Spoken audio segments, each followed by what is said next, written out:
through the storm, that everyone is safe and has electricity, which is exactly what we're talking about today when we're talking about reliability. Just wanted to thank everyone for joining us. My name is Karen Honoran. I am the president and CEO of ELCON. If you're not familiar with ELCON, we are the trade association for industrials and manufacturers in the United States. We represent members all across the country to ensure that they have affordable and equitable access to electricity. I am joined today by my esteemed colleague, Jeff Dennis, who is the Executive Director of Electricity Customers Alliance.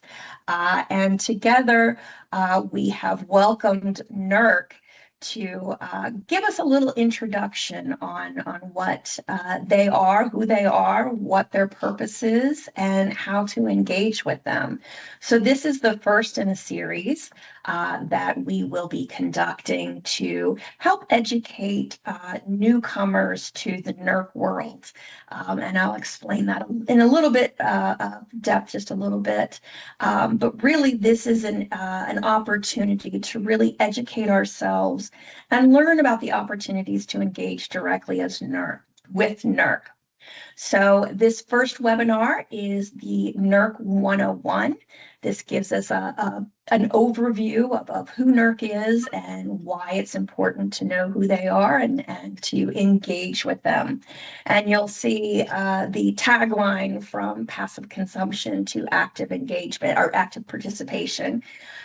Full disclosure, I did steal that from NERC, so hopefully that is not copyrighted, but I have been using it because it really does encapsulate what we are seeing right now. NERC has been around for quite a while. Its authority being institutionalized through the Energy Policy Act of 2005. So we have had experience with NERC as a reliability authority for about 20 years now. And as consumers, we really have not engaged with NERC as closely. Reliability is something that was really the responsibility of the operators and owners of our transmission system, our electricity grid, the players. But as we see increased load demand from manufacturing, from data centers, other computing types of industries, that we do now have impacts on the reliability of the grid. And so as NERC begins to look at identifying and mitigating any possible impacts to reliability that new large loads bring to the grid, we really want to have that opportunity to engage with NERC as they're looking into these issues so that we can provide information and we can be at the table to help craft a workable solution to any potential reliability implications that we as large end users of the grid can meaningfully help and communicate and make sure that we're all being responsible users of the grid. And so today we are joined by Zach Green from NERC, who is going to sort of walk us through just the introduction of who NERC is, what they do, and how best that we can engage with them. We have about 10 minutes at the end for question and answers. So I encourage people to drop questions into the chat. If there's an urgent question that is directly related to, what Zach is talking about or any of the other presenters, feel free to raise your hand and I will call on you, or Zach can call on you as he goes through the presentation to answer any questions. But we will also have a period at the end to answer any questions that are in the chat. So with that, I am going to go ahead and turn this over to Zach. So we really appreciate your attendance and all of the other NERC individuals that are here and helping to introduce NERC to us and help us to start understand what NERC is, what their purpose is, and how we can engage. Well, wonderful. Thank you, Karen, so much for having us here and for helping to put on this series.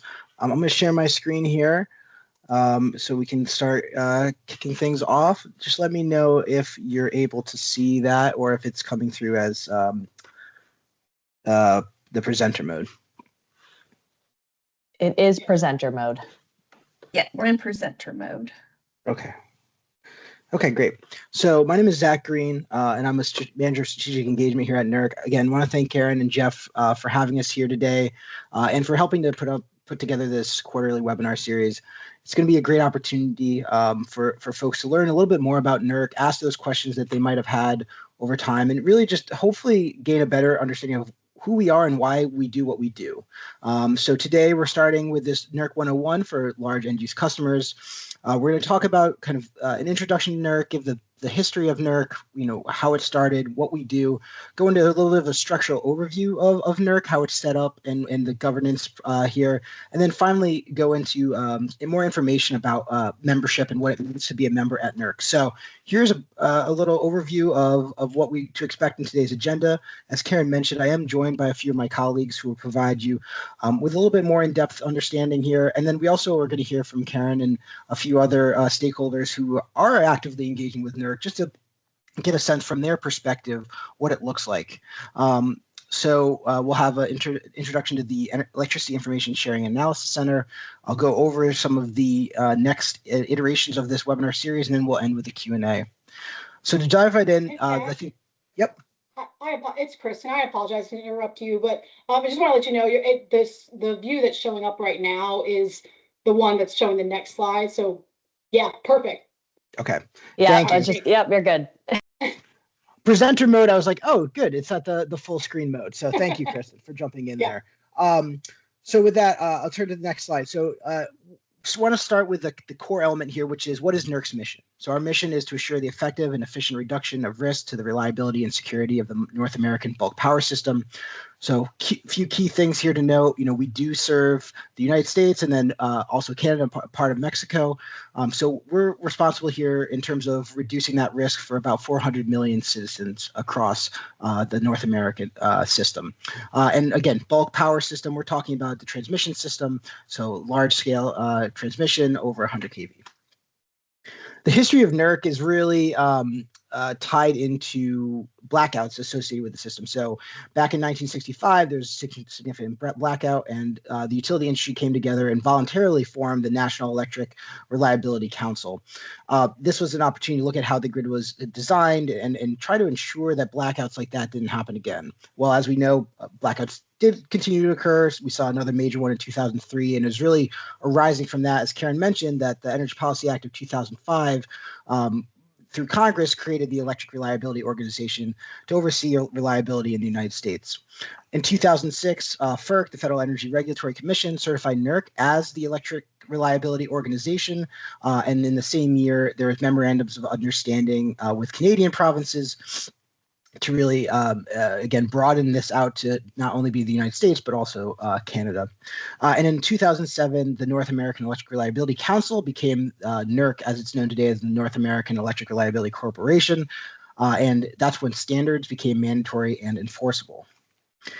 So if you look at kind of what the ERR is, again, the focus is a really highly insecure North American bulk power system. You can think of us as kind of an enterprise risk management organization. We look for risks to the reliability of the system and security of the system. And we try to figure out ways to mitigate those risks. We work together with 6 regional entities across the country, which are pictured here, to advance that vision. And again, we're accountable to both regulators in the United States, so FERC, as well as in Canada. And just to drill down a little bit, because again, there is NERC and then the regional entities, just to give you an understanding of what that differentiation is. NERC as the ERO operates under specific authorities granted by that 2005 Federal Power Act, and it has oversight over the 6 regions. It evaluates reliability risks on an international scale. So, think about both U.S. and Canada as a whole. whereas the regional entities have authority to audit and enforce the reliability standards for specific entities. They have a very regional focus. They actually provide studies and conduct assessments that are specific to their regions. And they also conduct outreach and host trainings for folks within their regions specifically.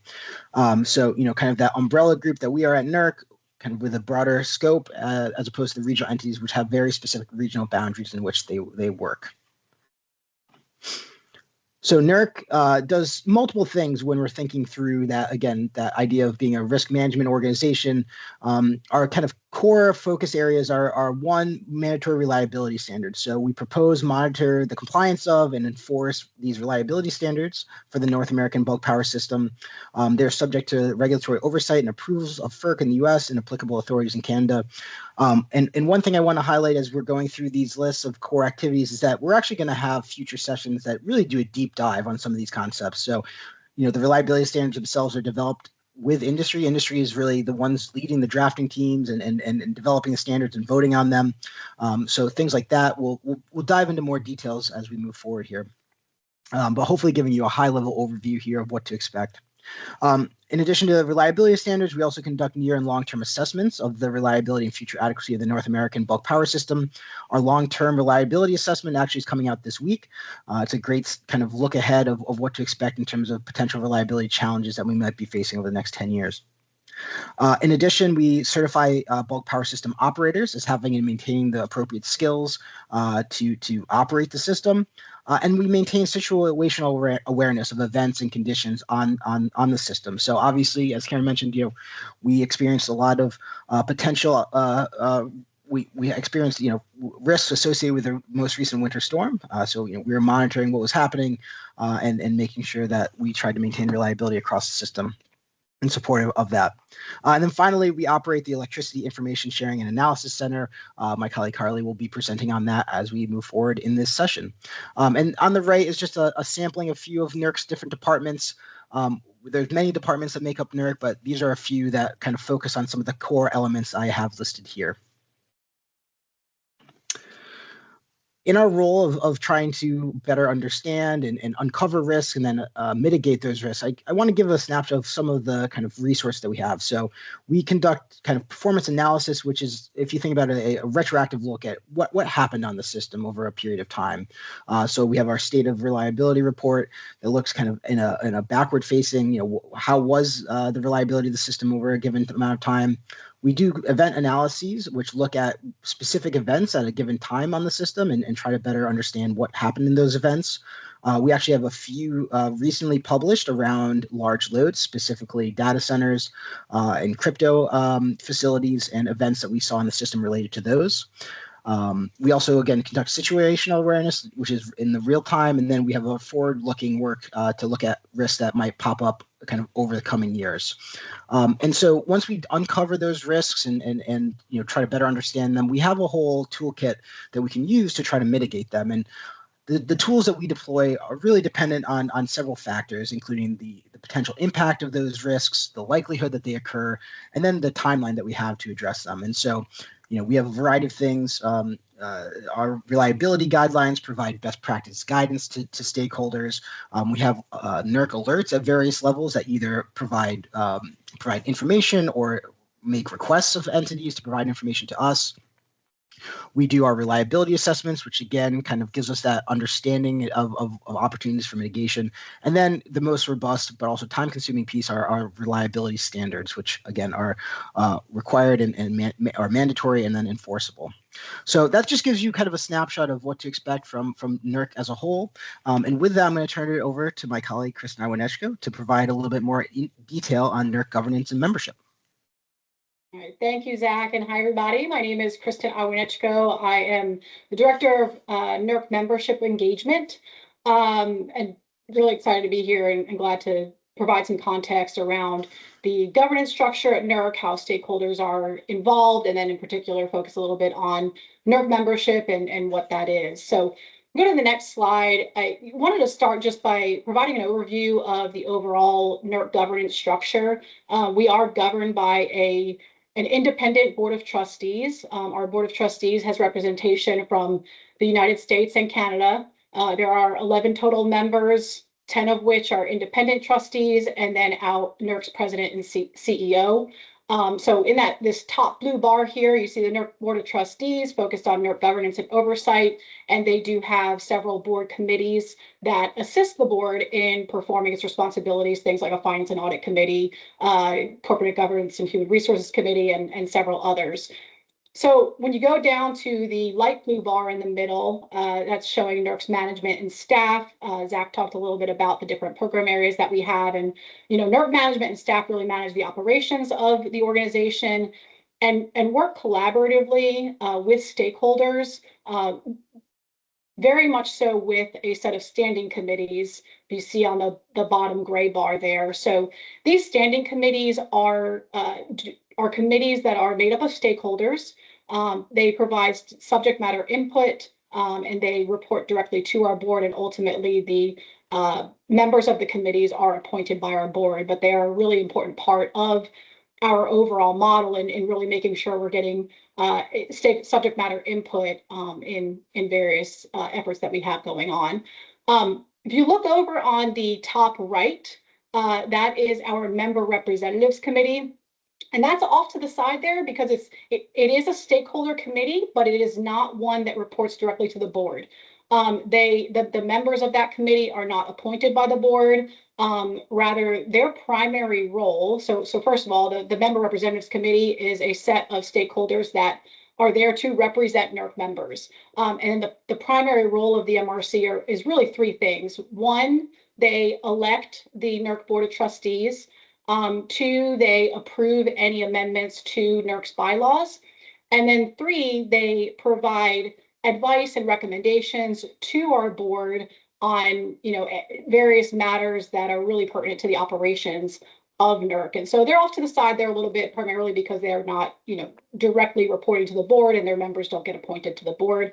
But again, they represent NERC membership, which we'll talk a little bit more about here today. So let's go to the next slide.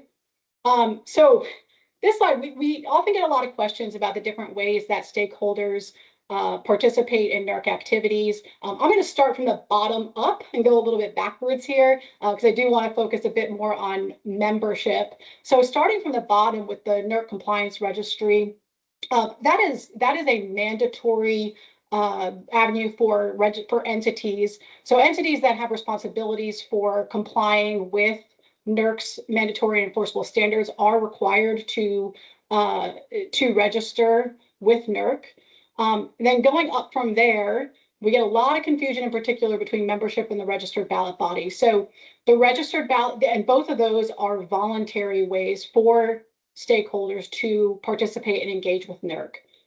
So if we look at the registered ballot body, again, voluntary way to engage, but the main purpose of the registered ballot body is to vote on reliability standards as they are put forward and drafted, and then also voting for standards committee representatives. So registered ballot body really equates to standards and activities within the standards area. So primarily here, we'll want to talk a little bit about membership. Membership is another voluntary way for stakeholders to participate and engage with NERC. Primarily, the purpose of NERC membership is to vote on governance matters. So electing members to the Member Representatives Committee to represent that particular sector. And I should mention, NERC membership is organized into what we call sectors. And I'll review those sectors on the next slide in just a moment. So as a NERC member, your organization or someone from your organization can either be nominated to serve on the Member Representatives Committee, but also can elect who you want to represent you on the Member Representatives Committee. Some of our other standing committees, which I had mentioned on the previous slide in that gray bar along the bottom, also follow a membership sector model. And so there is some correlation to some of the standing committees as well. Each of them operate a little bit differently. And I know that there will be some more deeper dive onto the various committees in some future sessions. So let's go to the next slide here. So these are the NERC membership sectors that I just mentioned, and this is how our membership is organized. So there are 12 sectors. Yeah, there is a missing sector 11 that used to be there and has since been retired. So even though you see 13, the number 13 there, those are the sector numbers that we reference often. So obviously, so of course, the group that we have here on the call today is sector 8, and that is the large end use customer. So not going to go into much on this slide, but just wanted to share what those sectors are and where this group falls in within NERC membership. So on the next slide, I just wanted to provide some information around how you can get involved with NERC, whether that is joining as a NERC member or other avenues. Excuse me. So joining as a NERC member, we have what we call an ERO portal. So if you are interested in becoming a NERC member, you'll need to create an account with our ERO portal and complete an application. And we've got lots of information around doing that, or anyone is welcome to contact me directly or NERC membership at nerc.net, and we will gladly assist you in getting registered. Also, we encourage everyone to participate in the standards development process. Our standards development process is open and inclusive and really engages stakeholders throughout the drafting, whether that's on drafting teams or posting standards for comment or ballot, as I mentioned with the registered ballot body on the previous slide. So would encourage you, if you're interested in participating in the standards development process, to pay attention to any of the standards that are out there being developed, whether you want to join a drafting team or just comment as things go out. Join the registered ballot body, and again, we can get you more information if you're interested in participating more broadly in that process. Certainly observe or join a committee. So I mentioned the standards committees, and most of our committees do have, well, I guess all of the committees generally have open meetings meetings that are open to observers. So you don't have to be a member of a committee to really follow along with the activities that are occurring and providing input into what those committees are working on. So again, a lot of information on our website, and always happy to answer questions directly. Any of the open committee meetings are posted on nerc.com on our events page, and we have several distribution lists and that we can provide information on where we announce any of our open meetings with all the relevant information. And then just share your expertise, get involved with workshops, conferences, publications. And there's a lot of stuff out there, and a lot of different ways to engage and to participate. And we certainly would welcome and look forward to more engagement in any or all of these spaces. So I think with that, I'm going to turn over back to Karen and Winona Grief, who I mentioned the MRC previously or throughout this point. Karen and Winona are currently the elected representatives on the MRC serving Sector 8. So Karen and Winona, I will turn it to you to talk a little bit about how your experience in engagement and working with NERC. Absolutely. Thank you, Kristen, and thank you, Zach, for that introduction. So yes, Winona and I are your sector representatives on Sector 8 for the large end-use customers.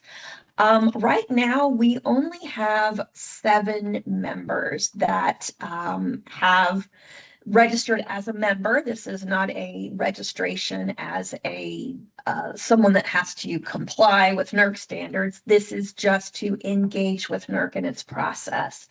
So really encourage, if you are a large end-use customer, to register to become a member and become a member of Sector 8, so that Winona and I, when we go and have our Board of Trustees meetings, which we have 3 or 4 times a year now, we can actually engage on behalf of you.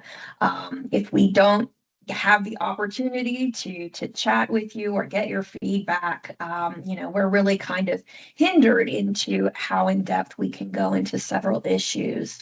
So the MRC does meet with the Board of Trustees 4 times, I believe it's 4 times a year. And 2 of those I think are in person. There are hybrid options. And before each of those meetings, the chair of the Board of Trustees issues a request to each of the sectors, each of those 12 sectors that Kristen introduced, asking for input on either a certain topic that is front of mind to the Board of Trustees. It's also an opportunity to respond to the Board of Trustees agenda. What are they going to be looking at? What are they going to be voting on? And also just to provide some perspectives on what we're hearing on the ground level. What is really impactful and meaningful for large end use customers? What do we need to communicate to the Board of Trustees? Engagement is yes, it does take a portion of time, and that's why we really look to our representatives to sort of keep us informed, keep us engaged.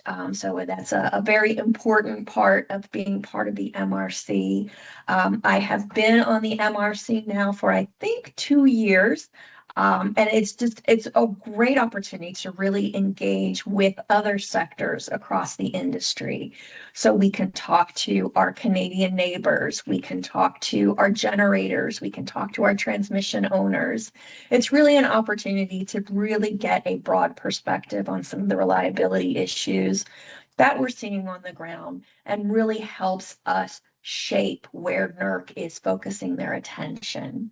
I'm going to pause there, and I'm going to ask Venona to come on because Venona is the NERC guru. Her hands are in everything at NERC. She is my counterpart on the MRC. She is the other representative in Sector 8, but she also is very involved in the standards process and other more technical committees that are above my pay grade, because I don't have a lot of technical background. I can certainly steer policy, but when it really comes down to putting standards together and really understanding the operational characteristics of what we're trying to do, Venona's right in there. So Venona, if you care to join us and give us a couple perspectives on some of the other committees that you're involved in. Thank you, Karen. I'd be happy to.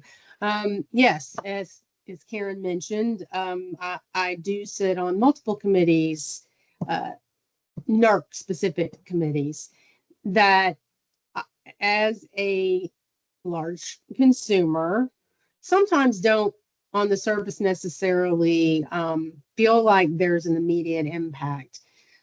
I will also caveat that by saying that I do have on-site generation large enough to fall under the NERC umbrella at my manufacturing facilities. So I do go in kind of with a double perspective. I'm going in primarily as this large consumer, but I also look at it from a generator perspective because I need those two things to work together. You know, as a consumer, I'm paying the cost for a lot of things and I want to make sure that those stay low. But as a generator, there is a large percentage of the NERC reliability standards that impact me, and so I'm trying to pay attention to that. And then I do represent the load sector on the standards committee. So I'm looking at it from that from that perspective when standards are being developed, because that is the segment that I represent. But I always have top of mind, the generation and how it ties to load and how all that works together and where those implications are. And I do also sit on the Reliability and Security Technical Committee, the RSTC. That's where Karen mentioned there's more of a technical knowledge base there. I'm going to say up front, I do not have a huge technical knowledge base. I do know where to find them. I just don't own them. But again, the membership is sector based, and therefore, I will just say it historically, the large consumer sector across the board has not been well represented. Let me rephrase that. Broadly represented. To Karen's point, there's only 7 NERC members. So it limits the number of people who can actually raise their hand and say, I want to be one of those representatives and have one of those seats. And so I have actually, me or someone from my organization, I'm with Occidental Chemical Corporation, has been on the standards committee and or the MRC committee for 15 years or more. And when the RSTC committee was stood up, that happened during COVID. I've been on that committee since its inception. So being engaged at those levels, you don't necessarily have to have, be the person who's raising your hand saying, I want to hold that seat and I want to run for that election. But being a member of NERC, something Karen mentioned earlier, it allows you to engage with us as those representatives and give us your perspective and things that you might be seeing coming down the pipe that are, different. And, where is the great reliability risk? Where do we need, the NERC board to focus when it comes to policy? So engagement, membership is free. They've mentioned that. And you don't have to be a member to engage, but you do have to be a member to, to be a part of this greater discussion that requires that sector and segment representation. I think that's all that I could add additionally. Great. Well, thank you, Venona. So if you take anything away from this is and we will be sharing the slide that Kristen shared with everybody on how to become a member and the various committees that you can engage on. Really encourage, if you are not a member of NERC currently, to register as a member. Again, this does not make you subject to any compliance requirements or reliability standards. That is something that is mandatory. But this really gives you the opportunity to engage directly with your representatives, to engage directly with NERC. So really encourage, there is no added responsibilities should you become a NERC member.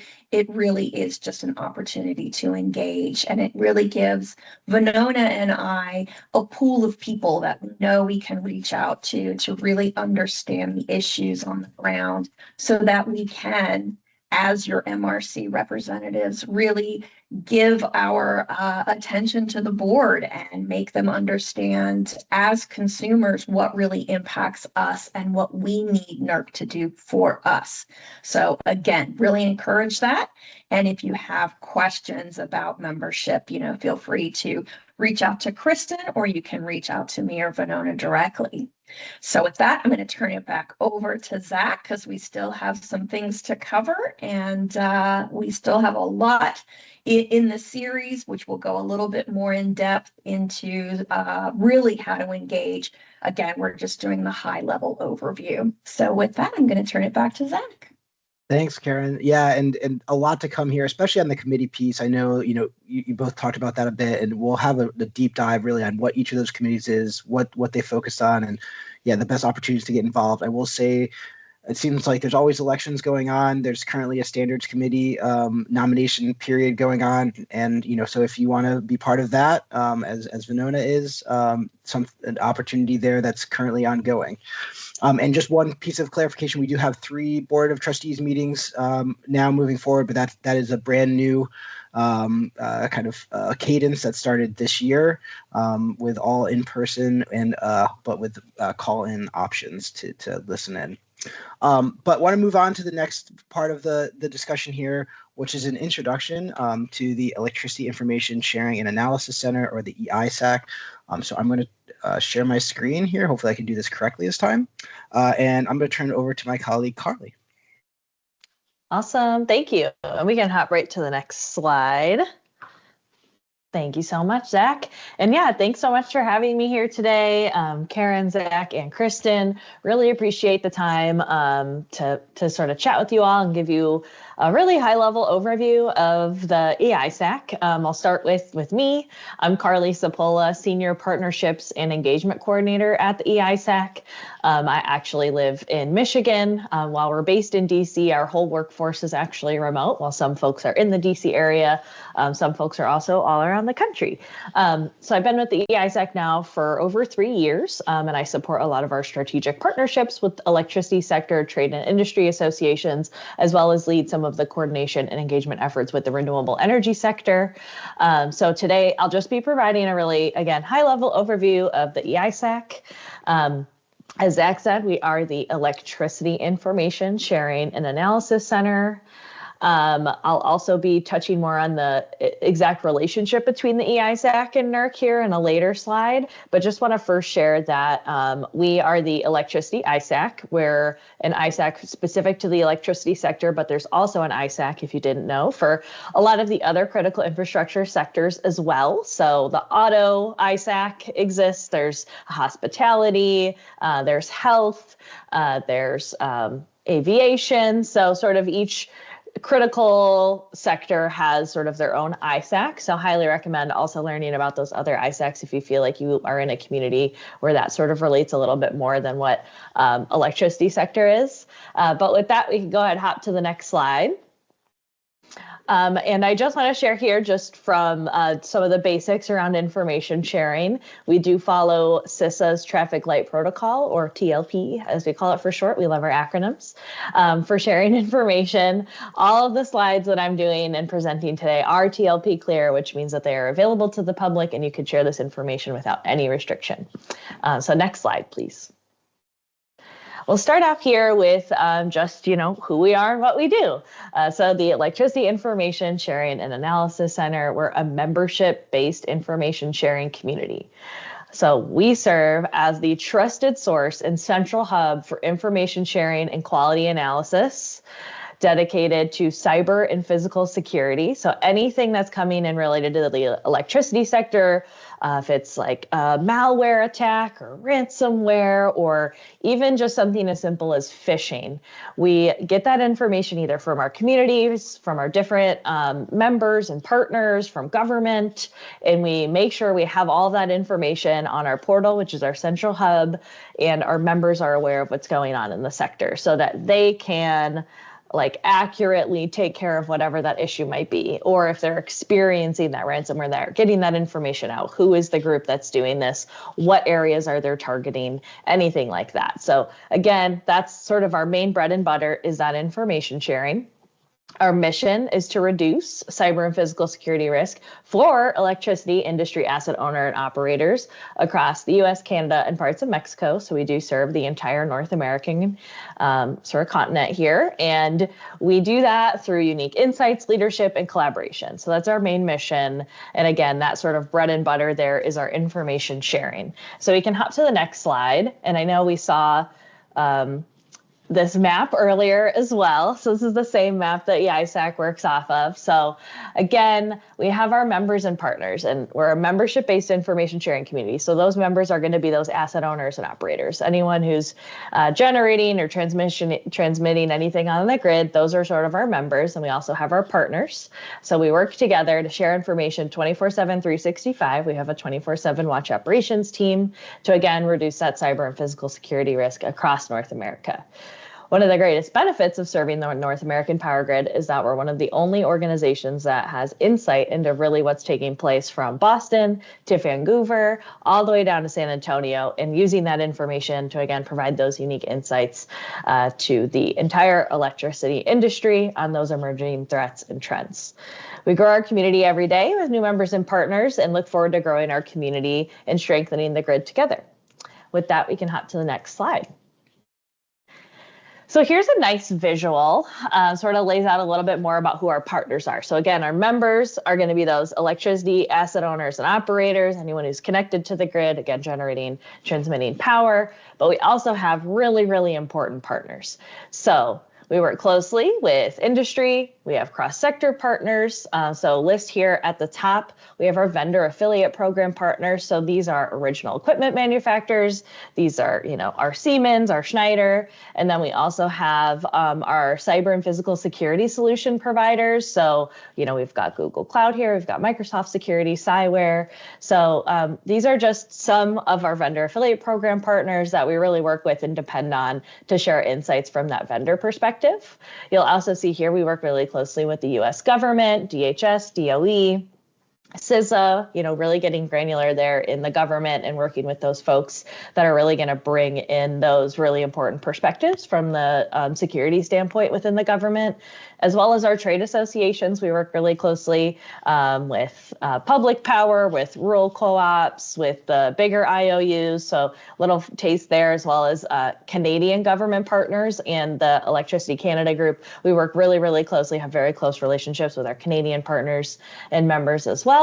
And then there's, again, the other ISACs that I was touching on. So DNG, FSMX, like we kind of just try to really keep everyone in the loop, because a lot of times these ransomware or malware groups, they might not just be targeting the electric sector, they might also be going after finance or health. So it's really important to share that information across all the sort of facets here.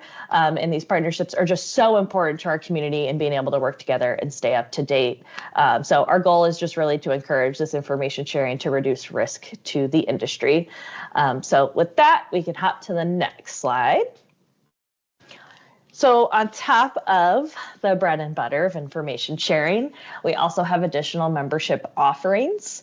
So while our main offering is that secure online portal, so this is where you're going to see the bulletins, our targeted analysis, a lot of information coming in as far as our briefings, anything that you can sign up for there is on our portal. Those information sharing platforms, digital communities, sort of everything lives again in that central hub.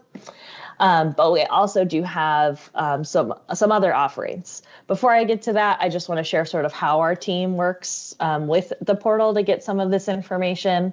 So again, our teams, so we have a 24/7 watch operations team, as well as a dedicated physical security and cybersecurity team. So essentially what they do is they leverage open source, open internet, whatever they can find there, as well as closed source intelligence sources and some deep dark web analysis, which sounds really scary, but they're diving deep, getting the information they need to, again, help support and secure the sector. So what they're doing is they're gathering all of that information, as well as information, again, coming in directly from our members or our partners, and providing that critical security information in the form of direct shares. So that's something that can just be shared direct on the portal, or even we're going to sort of compile everything into a weekly roll-up or a monthly roll-up. We have a monthly AI report where we talk about sort of anything that we're worried about in the AI, area that might impact the electric sector. But again, any data breaches, leaks, cyber physical security threats, other critical vulnerabilities that might even be happening at the vendor level, or any mitigation recommendations that we can share. A lot of that's coming in and, again, being shared on the portal. So that's, again, really the main area and really where we're providing the most for our members, but also doing a lot outside of that, including some of these other workshops and engagements. So on top of all of the access to our reports and bulletins, we also have monthly member and partner briefings, special topic webinars as we need them, as situations arise. We host those as well. And again, sort of all of this is available on the portal to access. And then we have other major engagement opportunities and activities throughout the year, including some on the next slide.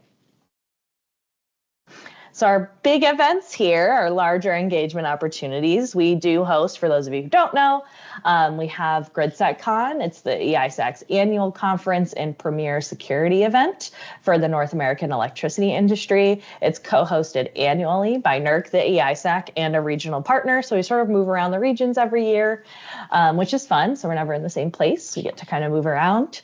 But essentially, the conference convenes industry leaders, security professionals, government partners. Again, all of those members and partners come together to address the most urgent cyber and physical security challenges facing the bulk power system. This is through keynote addresses, technical trainings, and collaborative breakout sessions. We have networking events.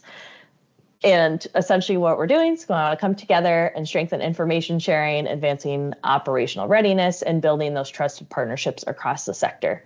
I'll share, we have GridSecCon 2026. It will be October 20th to the 23rd in Orlando, Florida, and we'll be working in partnership with CERC. So excited about that.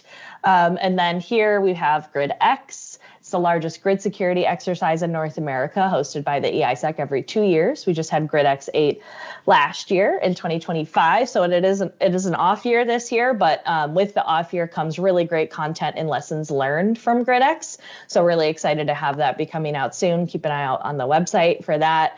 What GridX is a real-time decentralized exercise that takes participants through response to and recovery from a coordinated cyber and physical attack by a nation state adversary. So really, really scary, cool grid exercise that we help host and put on.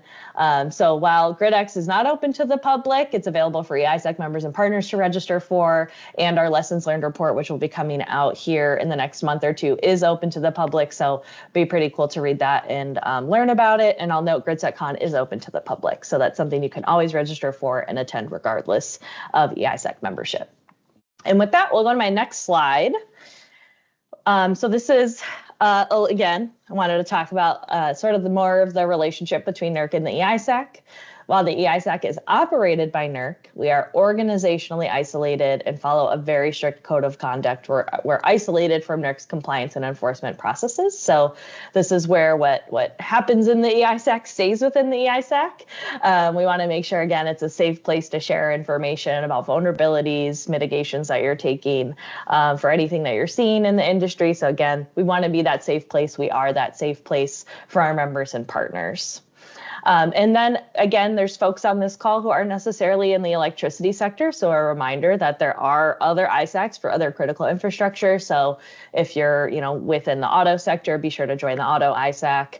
Again, other ISACs that are related probably for the sort of sector that you're in, be sure to look into those. If you have any questions or want any more information, I'm going to pop some info into the chat as well.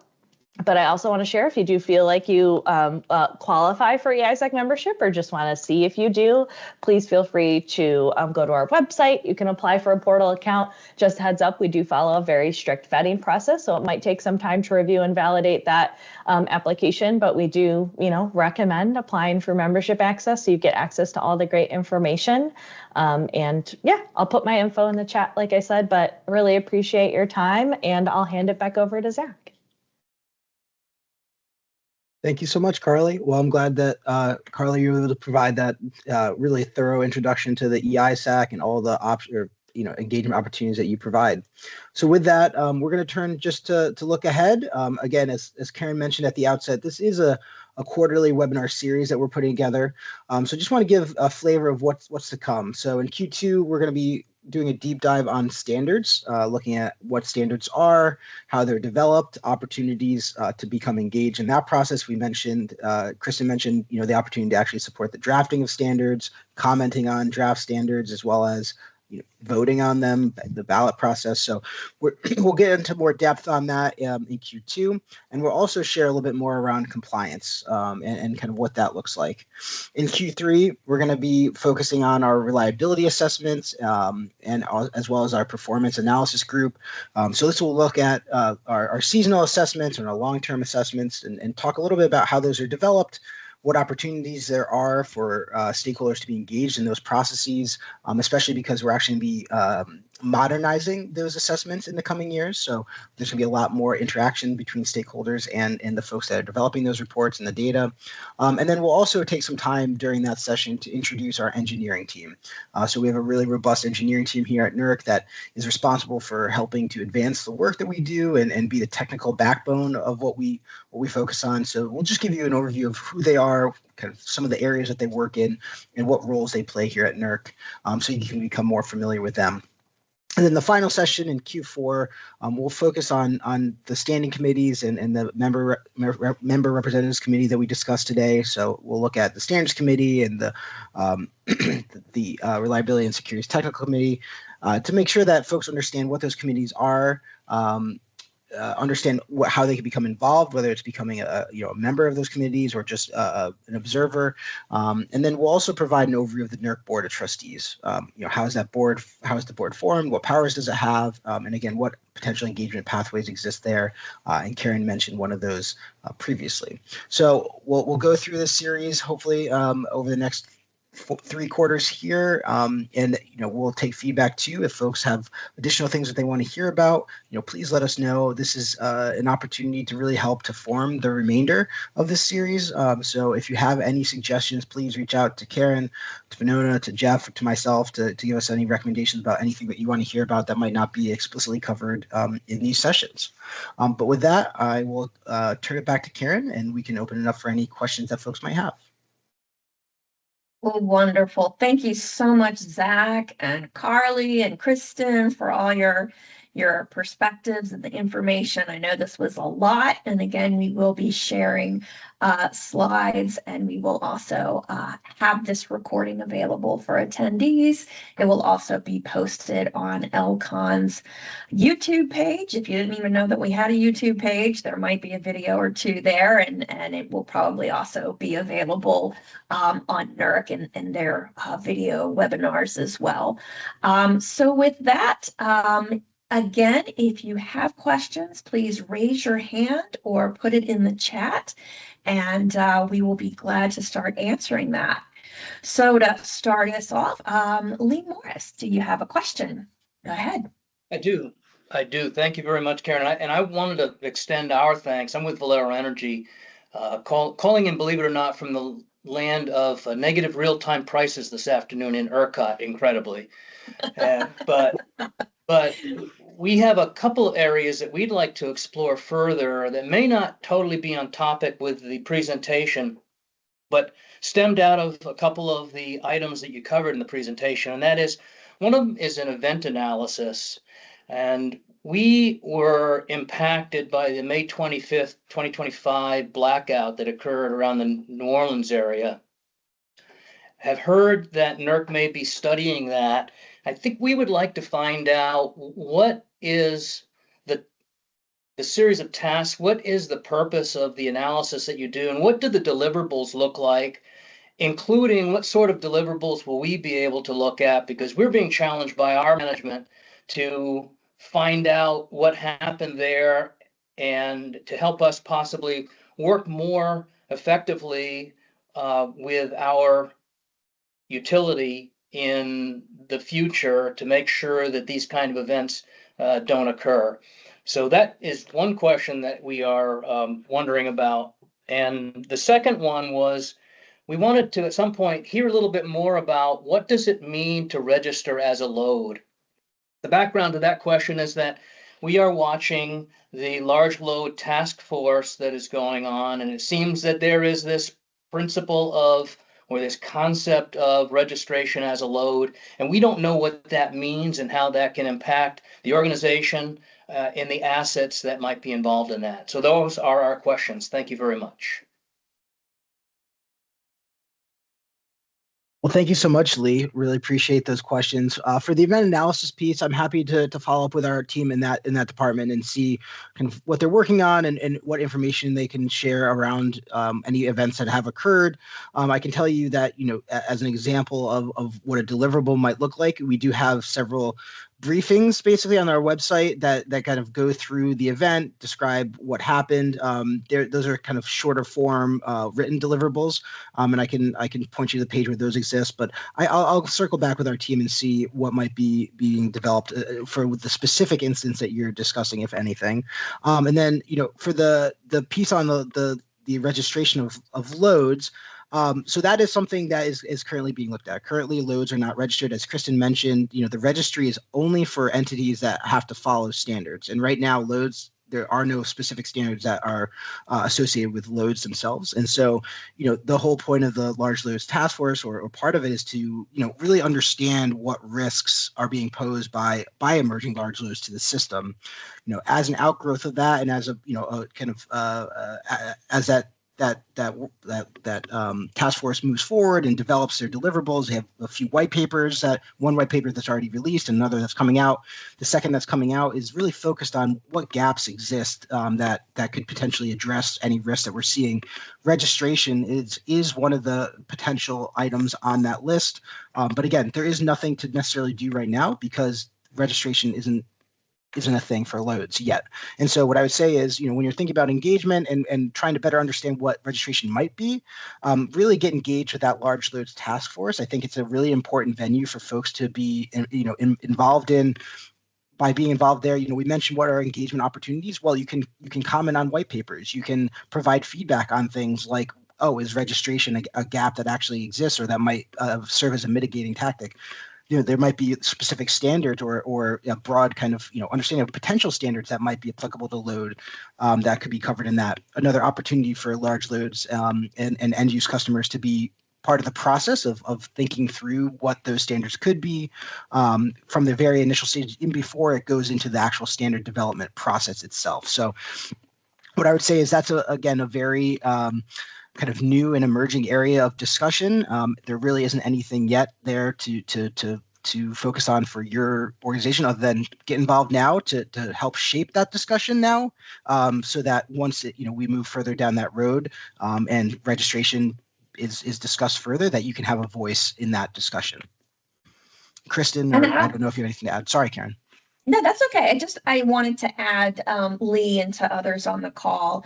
And this is something I've been thinking of, in partnership with this, is maybe what we're seeing happen with large loads is we can say comparable to what inverter-based resources recently went through as being identified as a new risk on the system, something that had to be mitigated and did require new registration requirements and some applicability to reliability standards. And so I'm hoping to get some perspectives, maybe from some newly registered IBRs that could provide some real practical perspectives on the process of registering, what's involved, any type of financial commitments that go with that. So I think that is something that we can hear from as a sort of a separate or tangential part of this education process. But I think we really want to hear from some that have just been through this process and maybe some of the ideas and experiences that they had. Again, registration for large load is not a foregone conclusion. NERC is nowhere near that yet. But of course, it is something that is in all of our minds because, compliance with any sort of, authority brings in costs and it brings compliance risk. And so there is a lot to learn in that process. And so that is something that we will continue to monitor and add to this education forum so that we can learn a little bit more and hear from real world practical implications. Lee, your hand is up again. Yes, just to follow on, Zach, that was a very helpful explanation, and Karen as well. And so what it sounds like is that the normal way that we would engage on something like this would be through our participation in ELCON and our membership in ELCON. Zach, are you also suggesting that there may be other venues that we should use or other avenues we should take to have a voice directly in that? For example, we have very clever double E's that understand our loads and the specifics of our loads, and you're nodding, so you get all of that. Is there something else that you're suggesting there? Well, I would say we always are looking for engineers and the technical folks to come in and have I mentioned that we have an engineering team, right, that works on these issues. Our engineering team is a power systems engineering team, right? They don't necessarily focus on the types of loads that your engineers are dealing with, the types of technologies that your engineers are dealing with. So it's extremely valuable to have engineers that are working at a site level basis and that work on specific types of facilities to share their expertise with our engineers, and that can be in a lot of different venues. So we have, for example, we have a load modeling working group that looks to develop models of how loads on the system, react to certain events. So they're developing one for data centers right now. They're developing other types of models for other types of components on the grid. So there's opportunities. Yeah, if you have electrical engineers that focus on these things and want to provide their expertise, we would love to host them at those types of meetings. So they hold regular meetings. They're part of one of the standing committees that we reference. But Karen and ELCON and ECA and all those groups, they do an amazing job of bringing your voice to the table. But we always love to also hear directly from the specific entities too. So there's definitely room for everyone at the table. So definitely encourage you, and we can provide some more insight into where that engagement might be the most valuable as we move forward here through this series. We would value that. Great. Yeah, and a great question, Lee. And again, as representatives on the MRC, we're very good about the policy aspects, but again, the engineering is something that we really do need more bodies in engaging with NERC to help them understand what our operations are. And we're not a monolith. We're all operating differently. And so it really is crucial to engage with NERC, and we will continue to help enlighten those avenues and make sure that those paths are open to you to participate directly. We are at the top of the hour. If there are other questions, please feel free to email them to me or Jeff or Zach or Carly or Kristen. I think we all have their contact information, but feel free to funnel that through me because I have a lot of opportunities to chat with these folks. I will be seeing these folks in Savannah, Georgia in a couple of weeks for the Board of Trustees meeting where Venona and I will be representing the large end use customers. So again, thank you so much to the NERC team for presenting to us and to all of you that attended. Again, stay tuned for future installments. We'll have another one in Q2, which will do a little bit more of a deep dive. But if you find this valuable, let us know and we can continue to have more outreach opportunities and more educational opportunities. If you have thoughts about specific areas you want to focus on, let us know. This really is for you guys to understand and really begin to engage meaningfully with NERC. So again, everyone have a pleasant afternoon. Thank you so much and have a pleasant evening. Thank you. Thanks all. Thanks. Thank y'all.